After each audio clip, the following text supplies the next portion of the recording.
England's coastal garden and one of the UK's most popular holiday spots. But what makes the perfect seaside town? Chilled spots, extreme sports, or great places to eat?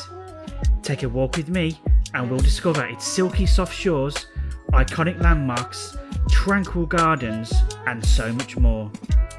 Is Bournemouth just a holiday favourite, or the blueprint for the perfect seaside escape? Let's find out.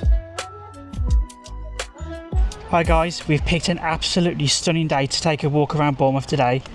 I've wanted to come here for years and I'm excited to finally be here.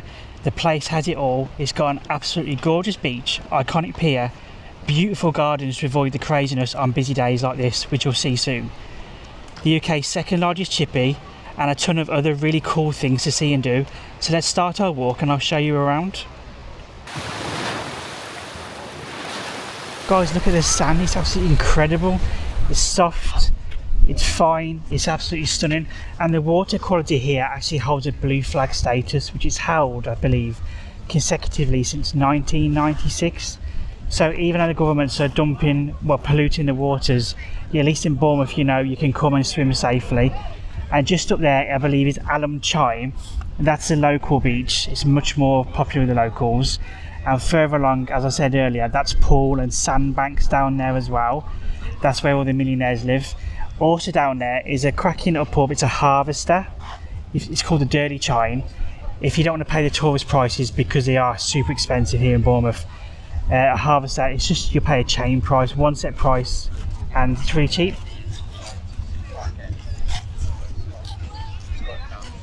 Now walking around here, I really am getting like a Mediterranean Ibiza kind of vibe, with all the beach bars and the music and the heat. Honestly, you can feel like you're in the Med today. It's gorgeous. It's like 26 degrees.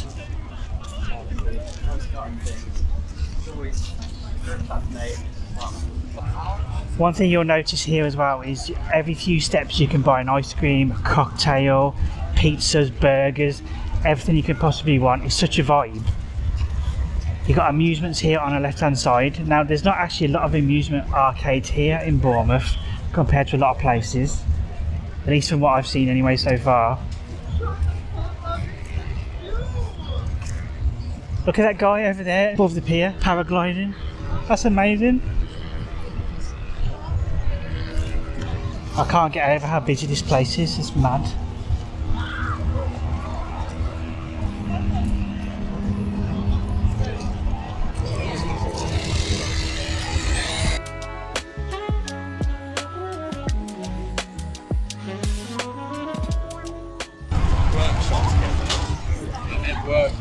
So as I was saying, there's lots of places to grab a bite to eat. One place you need to avoid if you're going to eat anywhere is this place, the Salt and Lemon Takeaway on our left. On Google, it's got only 2 stars with 26 reviews. Everyone's saying the same thing. Food's expensive, it's cold, and it's really not worth it at all. And yet literally next door on West Beach, this place is really highly rated. It's got 4.8 stars on Google. You'll pay a premium for this place, but apparently it's really worth it. You can buy champagne, oysters, seafood platters here, Aperol spritz. It's quite a vibe.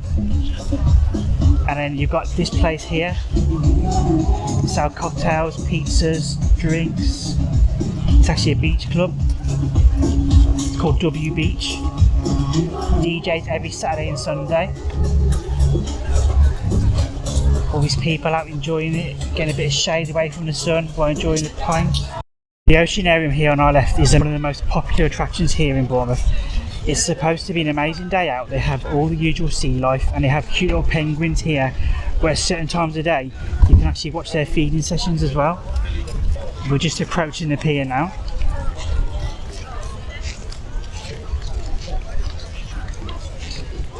So the Bournemouth Pier opened in 1880 and it's had a few facelifts over the years due to storms and wartime damage. These days it's home to an arcade, the Pier Zip, which is apparently the only pier to beat zipline in the world. It has spectacular views over the water if you're feeling brave enough to ride it. If you've been on it, let me know in the comments. I'd love to know if it scared you or not. Now it's usually chargeable to come onto the pier, but I was reading that this year the company that runs the pier has actually partnered with the council, so entrance is actually free during 2025, and I believe they're trying to run it so it's free indefinitely. Let's go take a look. A fun fact for you is during World War II they actually blew this pier's midsection up. They were really worried that the Nazis were going to come and invade and use the pier to launch an invasion on our coasts. It was quickly rebuilt after the war ended. Even in the winter, there's these shelters down the middle of the pier so you can walk down and protect yourself from the rain.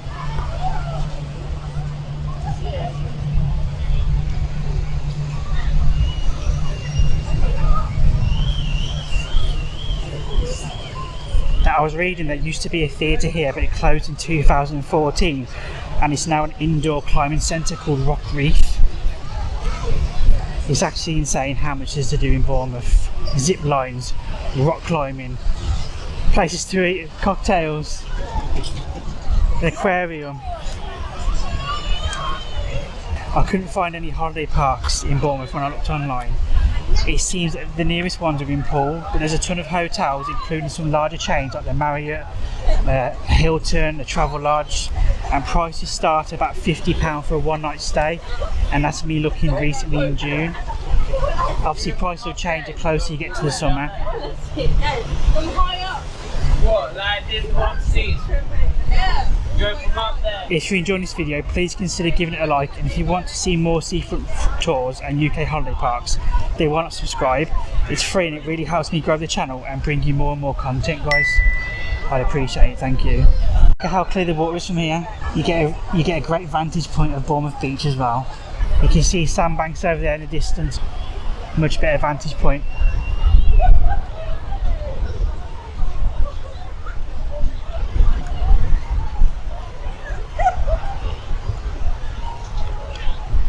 Here's the Rock Reef. So it says they've got a pier zip, a high line, pier cave, clip and climb, vertical slide, a leap of faith. That is perfect for you adrenaline junkies. Now I just want to take you over here to the left hand side to the Key West Bar and Grill, because it's apparently the highest rated place you can eat it in Bournemouth, or at least on the seafront from what I've found. They say they've got the best views in Bournemouth as well. You can get coffees, cakes, cocktails, afternoon tea, breakfast. You can even private hire it for a wedding as well.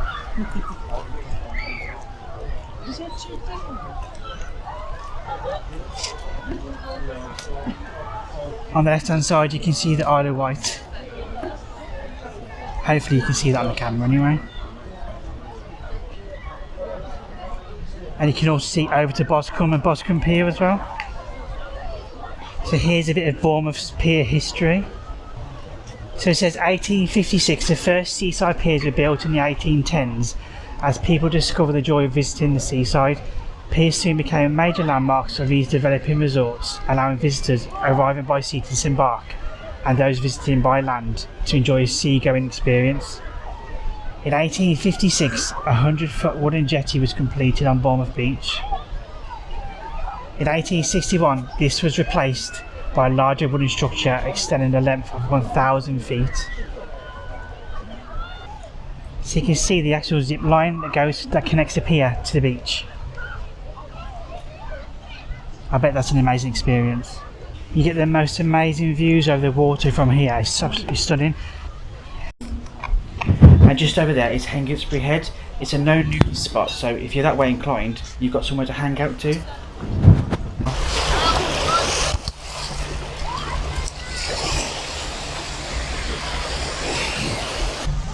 I can't believe how busy it is for a midweek. Look at it. It's mental.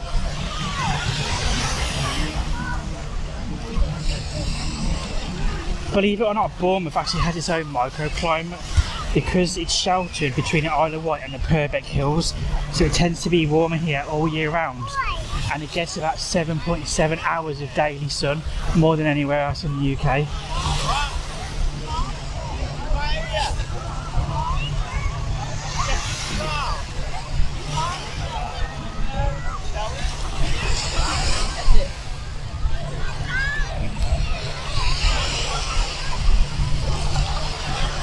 How clear the water is.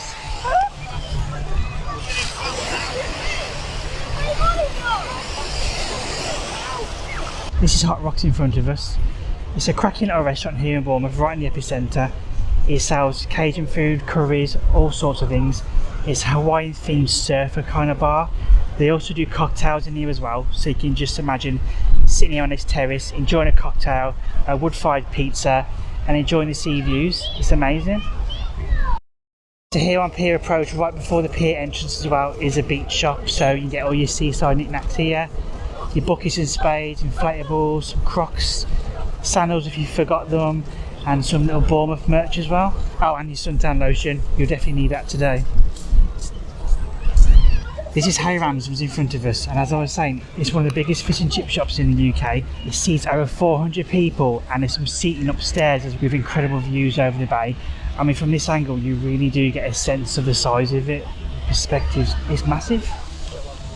Did you know Bournemouth was the first in the UK to have a purpose-built beach hut? This beach hut was the first one built in 1909. It's considered a historical landmark in the UK, and a blue plaque marks that fact. It's mad to think that this beach hut is the one that started the craze for beach huts in the UK. That's pretty cool. I love beach huts. They're so synonymous with the UK seaside, and that's the very first one. Incredible. We're going to head over to the lower gardens now, which is just down here under this approach.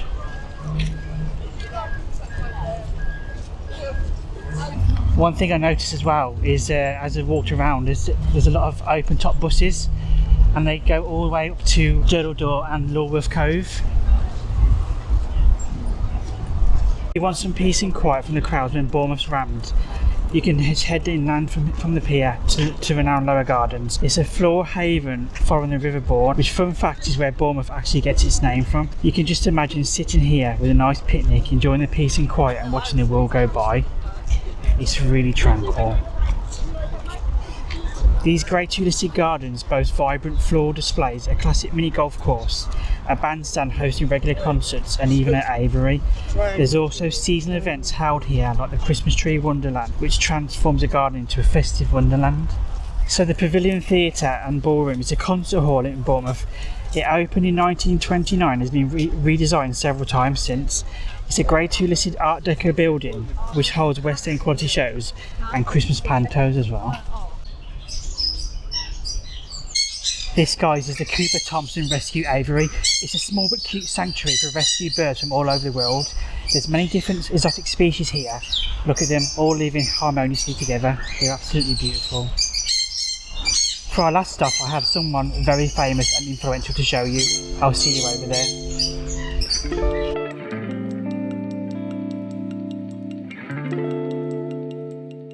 Just a short drive away from the Bournemouth seafront is the grave of Mary Shelley, the mother of horror literature. She was the creator of the iconic horror story Frankenstein. She published it in 1818, and it's considered one of the most important and influential pieces of horror literature. If you're a horror fan, you can pop by and pay your respects.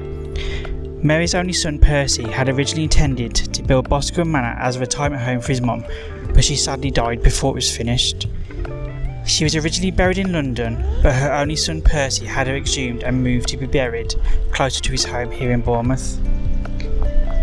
After you've been to pay your respects to Mary, you can pop round the corner to the Spoons named in her honour and have a good beer or wine. Bournemouth really has been an absolute joy to discover, and I hope you've enjoyed discovering it with me. And you can discover more wonderful places with me just here. Take care.